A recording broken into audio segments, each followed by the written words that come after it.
Praise the Lord. சுகமா இருக்கிறீங்களா? இன்னைக்கு உபவாச நாள் 29. இந்த நாளில் அறிக்கை செய்து ஜெபிக்க வேண்டிய வசனமாக நீதிமொழிகள் 23வது அதிகாரம் 18வது வசனத்தில், நிச்சயமாகவே முடிவு உண்டு, உன் நம்பிக்கை வீண் போகாது.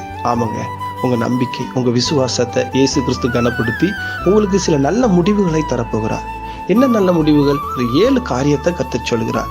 எரேமியா 30:10 3 காரியங்கள் கொடுக்கப்பட்டிருக்கிறது. ஆகையால் என் தாசனாகிய யாக்கோபே, நீ பயப்படாதே, இஸ்ரவேலே கலங்காதே என்று கர்த்தர் சொல்லுகிறார். இதோ நான் உன்னை தூரத்திலும் உன் சந்ததியை தங்கள் சிறையிருப்பின் தேசத்திலும் இராதபடிக்கு ரட்சிப்பேன். ஆமாங்க, ஏசப்பா உங்களையும் உங்க சந்ததியையும் சிறையிருப்பின் தேசத்தில் இராதபடிக்கு ரட்சிக்க போகிறார். முதல் காரியம். 2வது காரியம், யாக்கோபு திரும்பி வந்து அமர்ந்து சுகித்திருப்பான். கர்த்தர் உங்களுக்கும் உங்க பிள்ளைகளுக்கும் சுகமாய் தங்கியிருக்க பண்ணுகிற அனுபவத்தை தரப்போகிறார். 3வது காரியம், அவனை தத்தளிக்க பண்ணுகிறவன் இல்லை. உங்களை எந்த சத்துருவும் தத்தளிக்க பண்ண முடியாது. கர்த்தர் உங்களுக்கு இளைப்பாறுகிற அனுபவத்தை தந்திருக்கிறார். 4வது காரியம், அதே எரேமியா 30:17 அவர்கள் உன்னை விசாரிப்பற்ற சீயோன் என்று சொன்னார்களாம்.